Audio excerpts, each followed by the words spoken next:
Hi friends, welcome back to Crazy kitchen.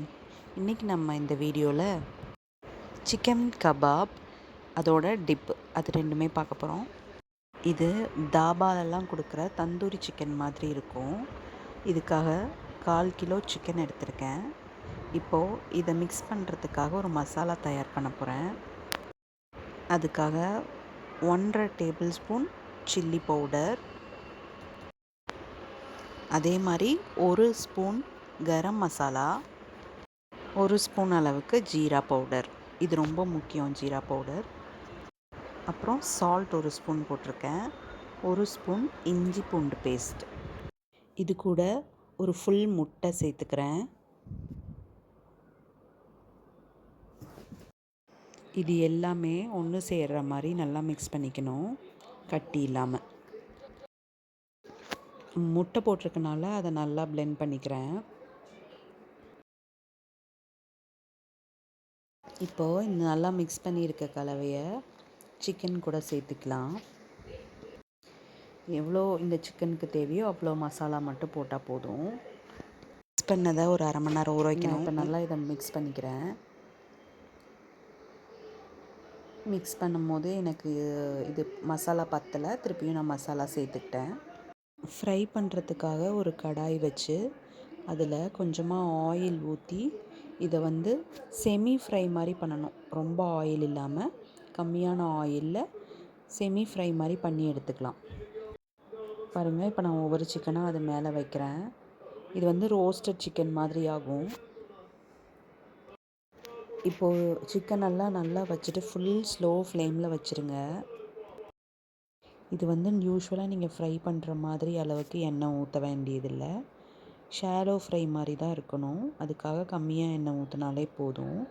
அதனால் கரெக்டாக எல்லா சிக்கனும் லைனாக அடுக்கி வச்சுட்டு அதுக்கப்புறம் ஒரு மூடி போட்டு மூடிடலாம்.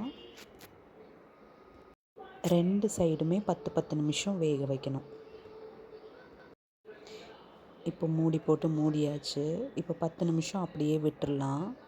இப்போ 10 நிமிஷம் கழித்து திறந்து பார்த்தீங்கன்னா ஒரு சைடு நல்லா ரோஸ்ட் ஆகிருக்கும், ஒரு சைடு சிக்கன் வெந்த மாதிரி இருக்கும். இப்போ நம்ம அப்படியே ஃபுல்லாக திருப்பி போட்டுடலாம் எல்லா சிக்கனுமே. நம்ம இந்த மசாலாவில் முட்டை போட்டதுனால தான் பாத்திரத்தில் ஒட்டாமல் வந்திருக்கு. முட்டை யூஸ் பண்ணலைன்னா கண்டிப்பாக கீழே ஒட்டும்.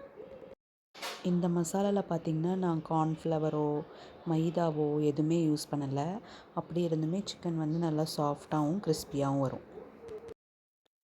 எல்லா சைடுமே சிக்கனை திருப்பி போட்டுட்டேன். திருப்பியும் மூடி வச்சு ஒரு 10 நிமிஷம் விட்டு எடுத்திங்கன்னா நல்லா கிறிஸ்பியான சிக்கன் ரெடி ஆகிடும்.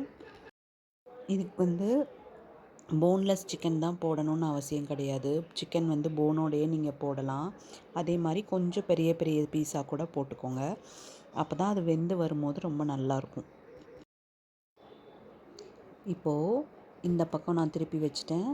மூடி வச்சு திருப்பி ஒரு 10 நிமிஷம் வேக விட்டு எடுத்துக்கலாம். இப்போ இது நல்லா ரோஸ்ட் ஆகிடுச்சு. இப்போ இன்னொரு பக்கம் ரோஸ்ட் ஆகிறதுக்காக நான் திருப்பி போடுறேன். எல்லாமே ஒரு 5 மினிட்ஸ் பண்ணாலே போதும். தந்தூரி இல்லை கபாப்க்கு அப்படின்னு கேட்டானாலே கொஞ்சம் மீடியம் சைஸாக சிக்கன் வெட்டி தருவாங்க. அந்த சிக்கனில் போனோடையே நீங்கள் மசாலா சேர்த்து இதே மாதிரி மூடி வச்சு சுட்டு எடுத்திங்கன்னா சிக்கன் நல்லா சாஃப்டாகவும் வெந்துடும், உள்ளே சாஃப்டாகவும் வெளியில் கிறிஸ்பியாகவும் இருக்கும். இப்போ இது நல்லா எல்லா சைடும் ரோஸ்ட் ஆகிடுச்சான்னு பார்க்குறேன். எல்லாம் ரோஸ்ட் ஆனதுக்கப்புறம் இதை நம்ம எடுத்து நம்ம சர்வ் பண்ணுறதுக்கு ரெடி ஆகிடும்.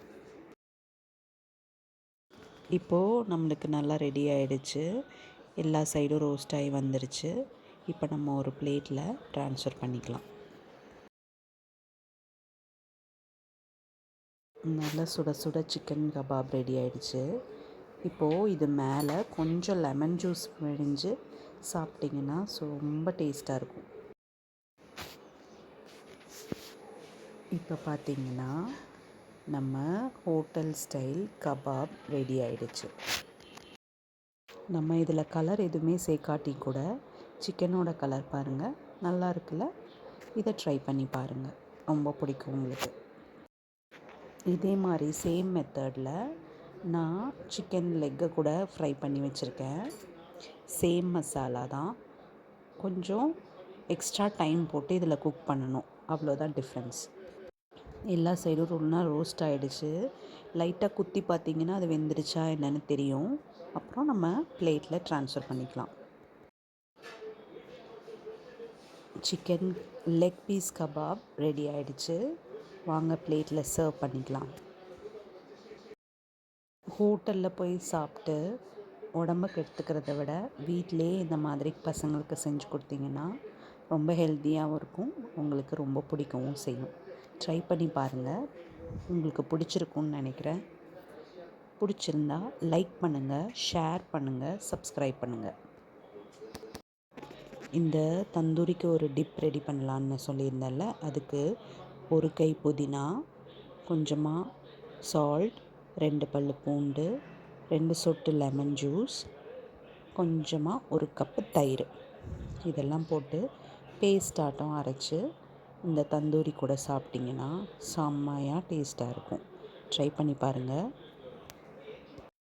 Happy cooking. ட்ரை பண்ண